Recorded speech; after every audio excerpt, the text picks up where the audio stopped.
Ask Reddit by Paquette Crookers. What fact is common knowledge in your field, but almost unknown to the rest of the population? People almost always try to exit through the same door they entered. In a crowded venue, always take a second to find your exit and then find a second exit. Mark them in your brain just in case. In an emergency, most of the crowd is going to go for the main door they came in through. Knowing where another exit is can save your life. Do most restaurants have an exit through the kitchen? Urban heat kills way more people in Australia than bushfires.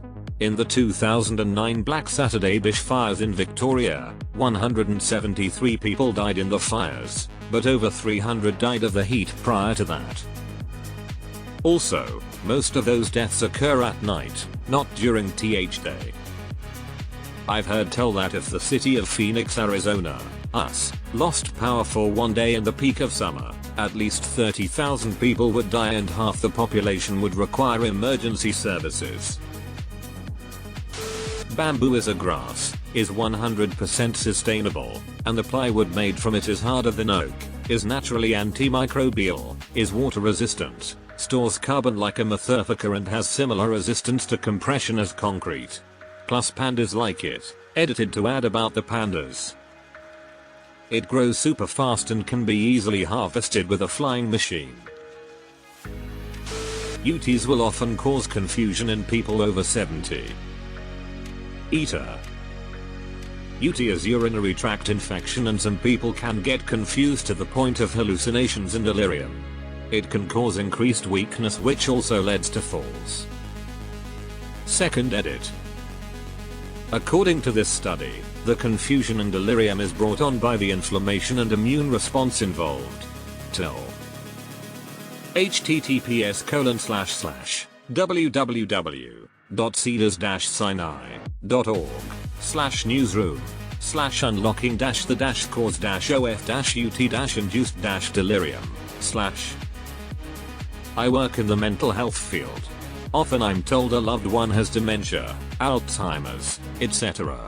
I will ask about symptom onset and they'll say a couple days or something similar.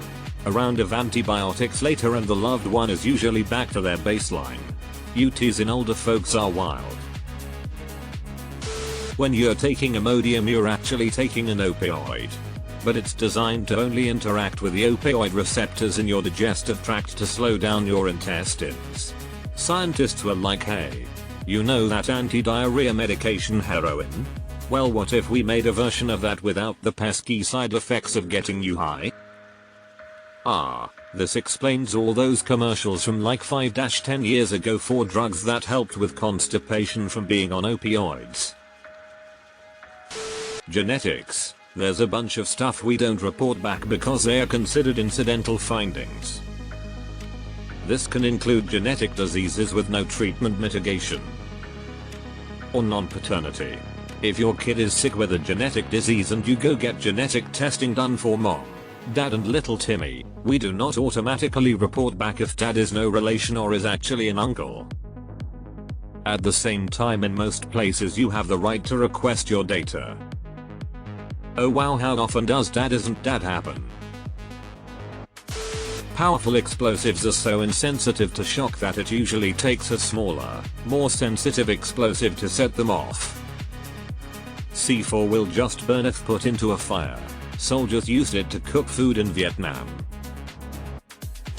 If you have sab vegetables, carrots, celery, or lettuce that look wilted not bad, you can make them crunchy by shocking in ice water. What kind of voltage are we talking? Deleted. And if it breaks, they don't come get you through a hatch in the roof like in the movies. They just go to the machine room, hand hoist it to the next door, open with a special key and get you out. There's also controls on the outside of the lift at the top, so when working on it you can ride it up or down while sitting on top. Had to do it a few times. Scary at first, but after a while super fun. Edit. So it seems us elevators have hatches. UK, where I am, do not have hatches in our lifts. Bedbugs don't make you a nasty person with a nasty home. An infestation isn't due to a sanitation issue. They're an imported pest, which means they're hitched a ride on something you brought into the house. Usually luggage or furniture. Not sure if it's true, but I heard they are more common in expensive hotels than cheap ones, because there are more international travelers. When you go out to clubs or any place with some sort of strip, aka Broadway in Nashville, the volume is 11 times out of 10 too loud. I work at bar still occasionally as AV, and at night it's gotten up to 110-115 dB. For reference, the threshold of pain is 120 dB. We're hearing protection, people. You can't get that shit back. Why do they turn the music up so loud though? It's just fucking annoying. In any given nature documentary, the protagonist animal you're rooting for is played by several different actors. That is, that one brown bear's story is patched together from footage of a bunch of different bears. And in about 90% of the animal reacting shots, they're reacting to the camera crew. Nature documentaries are heavily constructed. Also, all those amazing close-ups of bugs and small critters burrowing and stuff are done on a set in a studio. Honestly, when you learn about all the work that goes into creating such a documentary, it's even more impressive. Cement and concrete are not the same thing. Cement is the main ingredient in concrete, but concrete is the whole mixture of cement, sand, aggregate, water, etc.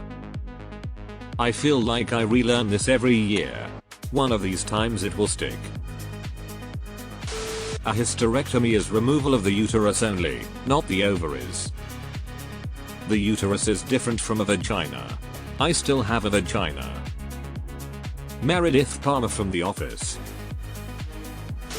Trains are so long we don't know if we are still blocking the crossing you are waiting at.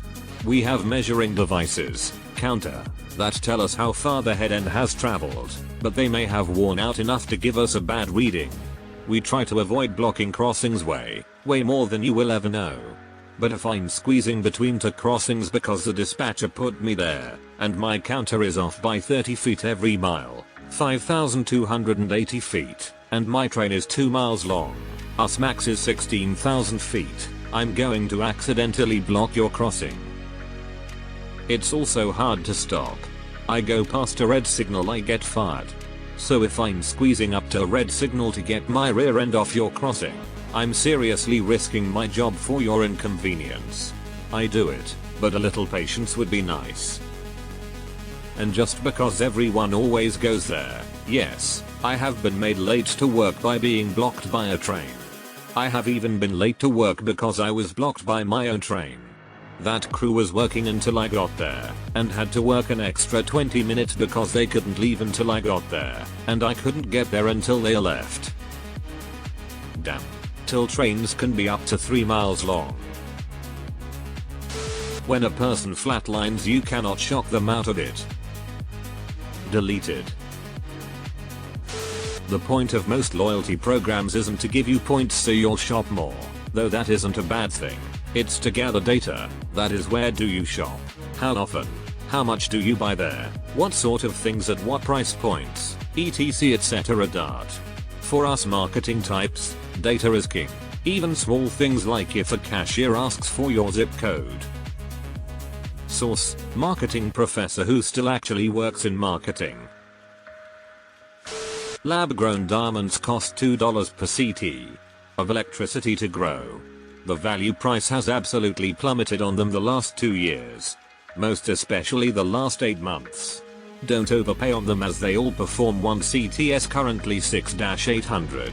So for the first time in the history of the jewelry world, you can officially buy moissanites from high-end brands that are more expensive than their lab-grown diamonds of same quality.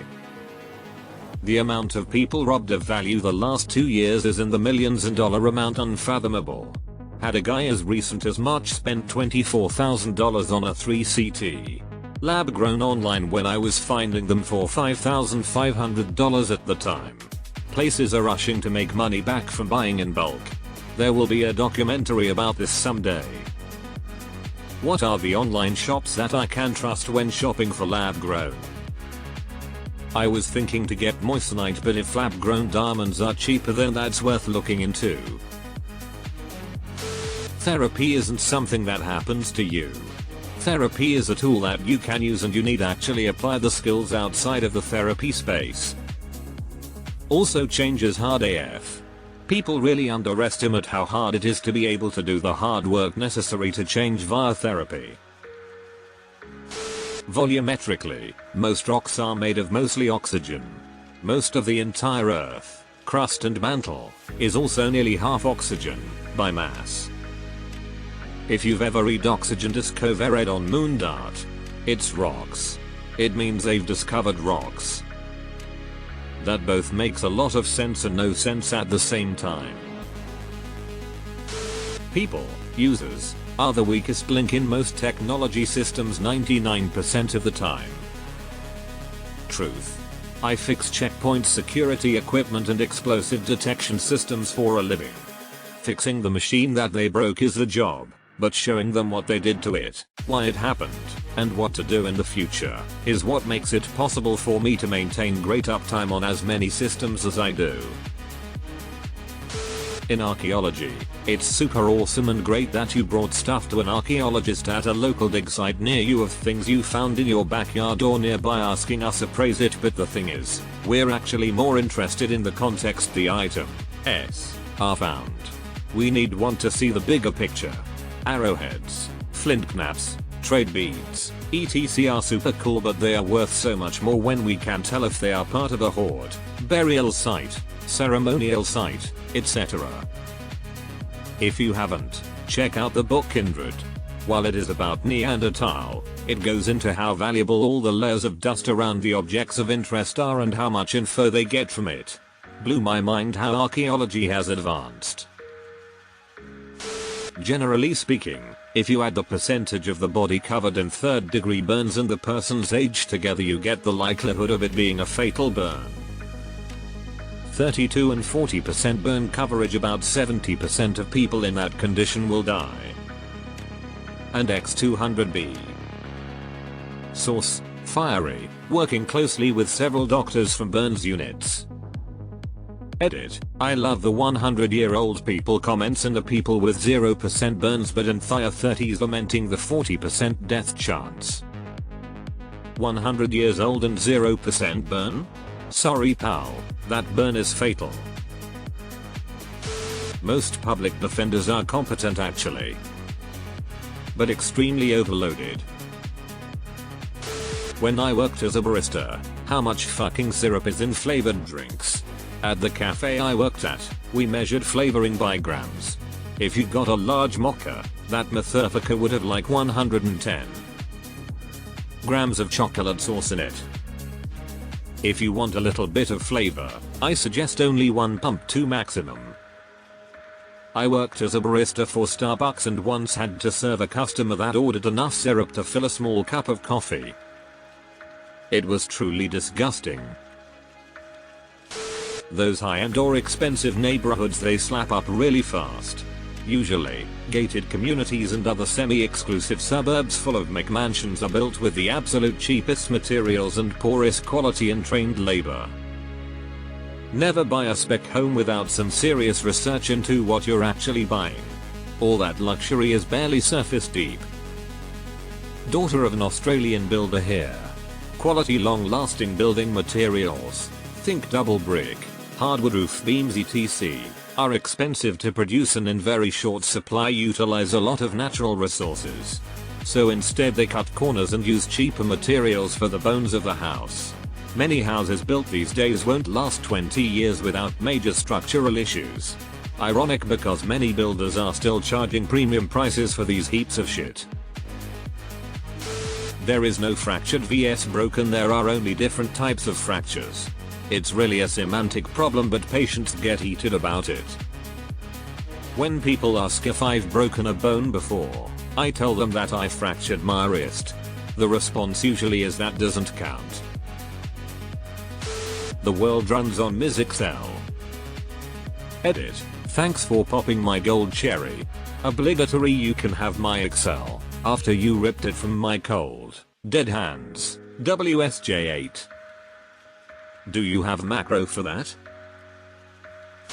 The sensors in digital cameras, including phones, are monochromatic. They don't see color, and have a tiny color filter on each sensor element so it can detect one of 3 colors: red, green, blue. Then the image is created by calculating what the other 2 colors might be based on one color value and the values of the nearest sensors around it TLDR. 2/3 of the color in a digital photo is calculated from the 1/3 that is actual data. That's both simple and surprising at the same time, for someone who barely understands technology. Mushrooms are genetically closer related to humans than to plants. Ask the right mushrooms and they'll tell you this themselves.